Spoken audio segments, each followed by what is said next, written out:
Okay. So, as was said, my name's Elliot, and I've luckily been given the opportunity to talk about my experience with gamma knife surgery. But first, I'm going to talk about my experience with having a cavernoma, so you can get to understand me and understand why I went to choose gamma knife. So, I first realised that something was wrong when I was at college. I noticed that I couldn't focus properly. I had to ask the teacher to repeat herself. I also started getting headaches, which for at the time was quite unusual for me. Over the following days, these symptoms started to worsen. I started losing mobility without being supported. I also lost the senses in the left side of my body and the right side of my faces diminished. And it looked like I had a stroke. But luckily, after 3.5 weeks in hospital and several weeks of recovery at home, I was pretty much back to normal. But then, of course, it was time to decide what the recovery decision was. So obviously, the first choice was surgery. So I have one cavernoma, and it's located around my brainstem. And so having a surgery was very dangerous, and if there was other options, of course, that would be the go-to.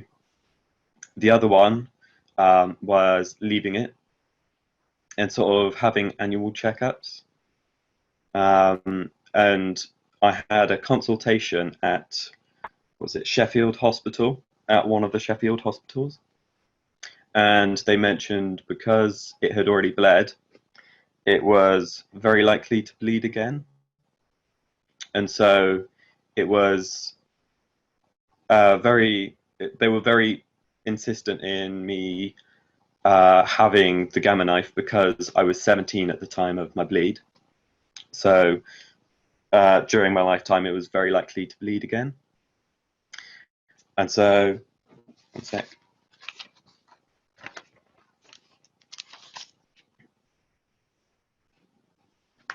So yeah, my overall experience with gamma knife was really good, although at first I did have my concerns. Of course, when you're told about the frame, that was probably the most nerve-wracking part for me, because obviously you'd told about the pressure, but the worst thing about the whole scenario is the fear of the frame, for me anyway. Getting the frame fitted was completely fine. But what they did was they had us come over the day before the operation. They did some sort of health checkups just to make sure I was all right, reminded me what was going to happen, reassuring me of the process, and reminding me that there was going to be a radiographer with me through every step. And so what they did was they also put me on a course of steroids to reduce the swelling because from the operation. So after that, we stayed in patient accommodation, and we went over the following morning, and they brought us into a waiting room where they provided us with breakfast, which was nice. And they were doing several checks just to make sure that I'm the right person and that I know exactly what's going on. They were making sure at all situations that they were reassuring and that I knew what was going on. So after waiting in the waiting room, they took us to the part where we fit the frame. And again, waiting room there, but after a while, I got taken into a room where they fit the frame. And so, as I said, the worst part about it was the fear of getting the frame fitted. But overall, getting the frame fitted was really easy. There were like 4 people there, and they were just chatting to me and reassuring me. They were like asking what I did for like college and stuff, which was quite nice. They were being really friendly. And what they do is they inject anesthetic into 4 parts of your head where the frame will be fitted. And I think they go over that twice. and then they fitted the frame, and then they asked if there was any sort of painful bits, and I think it was the right back one that was slightly painful, but it was more uncomfortable. It wasn't too painful. But they put another bit of anaesthetic in that bit, and then we then went off to have a scan so that they can pinpoint exactly where the cavernoma was. And after that, they put on a sort of like a plastic sort of dish that attached to the frame. And so that was to, again, sort of make sure that it was as accurate as possible, where the cavernoma is, sort of the measurements from the frame to my head. Then after that, in between all these steps, there is probably about half an hour to like a couple of hours waiting.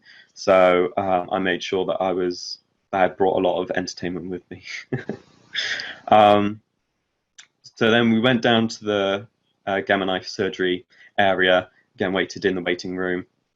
And then I was told that I could either fall asleep while the operation was being done, I could listen to music while it was done, I could listen to a podcast, anything like that. I decided to listen to a podcast, sort of thing, and it was quite nice. I forgot I was in an operation for a while. It's quite relaxing. I did almost fall asleep, but after that, they brought me out, they sat me down, and then they undid the frame. It felt a bit weird at first. It's like when you wear a hat for a while and then you take it off, although it's probably a little bit heavier. And then after that, I think they mentioned that sometimes you could feel a bit dizzy or have a bit of headache, but for me, I was lucky. I had no headaches, no dizziness. I was quite fine. And what they do is they keep you for an extra hour after that, just to make sure things are all right. And I think they prescribe sort of stuff to help with headaches and sickness if you feel it. Yeah, I think that was my overall experience.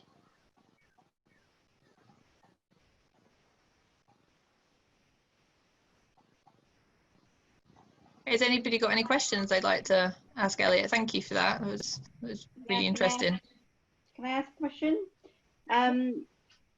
What was the size of his cavernoma, Elliot? What was your size for the cavernoma? The size of my cavernoma? Yeah. I think I'm not too sure. I think it's sort of medium, I would say. I don't think they really mentioned it too much. I don't think it was a small one, but it wasn't a big one either. Okay. And it was sort of medium sized, yeah, I would say. Okay. I could. You say, Elliot. You were going to say something. I can send pictures of my scan to Joe if people want to see. Yeah, that'd be great, and then I can forward it on. We had a question on the inbox, the chat for you, is how quickly, easily was your diagnosis reached? What, from when I had the symptoms to when I was in hospital? Yeah. So I think I went into hospital, and I think it was, I don't know. End of May. Yeah. End of May you originally. I don't think it was. I didn't get it the first day. I don't think. Maybe. Oh no! I think it was the first day. Because I remember waiting in the original room, and then him coming in and saying that it was a cabinet, or it was something to do with like a blood clot in the brain. Yeah, it was pretty quick. You didn't have to wait too long. Yeah. So it was fairly quick. It was the first day. I think. So you think they were quite aware of things? Because I guess I'm not diminishing what's happened. I've also recently had surgery, not gamma knife, but I know that lots of people have struggled with diagnosis. So it looks like there's people where you were who either have experience or were more comfortable with what to look for, at least. So they might be a good example for us of kind of a medical person who knows, and we could look at that person or that neurology department from a positive point of view and learn how to get their knowledge out to others, places where people have really struggled to get diagnosis. So if they were good, great, because it's always good to know of good examples of people getting good, swift, clear diagnosis. Of course, yeah. There was one problem we did have. It was because obviously when it wasn't as bad, we went to the hospital in Whitney, and I obviously had stroke-like symptoms at that point. I was feeling really sick. I was struggling to walk, and I think the guy just gave me anti-sickness tablets and said, if it gets worse tomorrow, go to the JR. And it was kind of like, okay. Stroke-like symptoms. Yeah. Yeah, I think we've all had fun and games at various points, but it does look like the main hospital seems to have reasonable knowledge. Can I ask something else? What's the next steps? What have they said to you about monitoring, or what are their expectations of kind of the success of doing this? I'm assuming it's shrunk stuff, or at least the aim is to give you a level of control from having the surgery. I think they mentioned that 3 years was the recovery period, but I'm not obviously sure how likely it is to bleed during that recovery period, or if it is to bleed at all during that recovery period. Of course, it's quite unpredictable. But I think what they are doing, are they doing like annual checkups? Yeah, so I've already had one scan prior to the operation. And I think we're going to have like a meeting or like a talk September time, yeah. So I think, yeah, just annual checkups really. And I think I'm just waiting for the all clear after the 3 years. So have they not done a scan since the operation yet? They have done one, yeah. And was there any, I mean, did they tell you about any differences? I mean, was there any change in the scan before and afterwards? At the moment, we're waiting for sort of September time, and that's when we're going to get the results of it. What about Cara and Mike? Because we always know that when you're a parent and a carer supporting somebody through that surgery, sometimes it can be quite traumatic. I mean, what were your experiences of it? You know, sort of supporting Elliot through that. I think the sort of virus didn't help, so we had to be separated. Mike couldn't come in the hospital, so we had to leave him somewhere safe so he didn't catch the virus. And then me and Elliot went in on our own, and I was waiting in the waiting room while he went off and had things done. So I was having that nervous feeling that Elliot was talking about. But I didn't have the sort of, oh, it's okay sort of thing, you know, it's not so bad. I've sat there thinking the worst, but then when they brought him out and he was all right, I was then reassured, you know. They sort of put the thumbs up, yeah, he's all right, and wheeled him past to the next step. FaceTime me, so I could sort of see how he was when he come out as well, didn't I? Yeah, yeah. I was in the other building and the other side, so the patient accommodation. I was in the patient block, so it was, we were all separated. We were all separated, but we were all in contact, if you know what I mean. We managed to sort of But they did really well, especially for the situation. They did look after us all. And made sure that the family was okay. You know, yeah, you had full help in all contact and everything. Yeah, they were through with me through every step. Can't follow them. It felt like private treatment. It felt like you were in. It was private hospital care. No. Yeah, really good. And what about your recovery since, Elliot? Because I know you said that you are feeling better, aren't you, than before? And it's really, you feel now that it's quite a positive move for you. I mean, what difference has that made? I mean, I think before the operation, I think I did have a few headaches, and I think I've not had any headaches afterwards. I don't know if that's because of the operation or not. It might be just a psychological thing, maybe.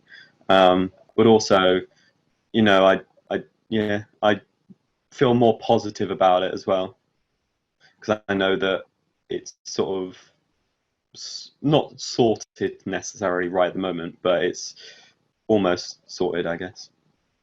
Yeah, the running as well. Yeah. Are you still at college? No, I finished this year because of coronavirus. Right. Would you have finished without coronavirus? I mean, is it you finished your degree and finished college altogether, have you? I luckily finished most of my exams before, like all the important ones, right before lockdown and everything. So that was good.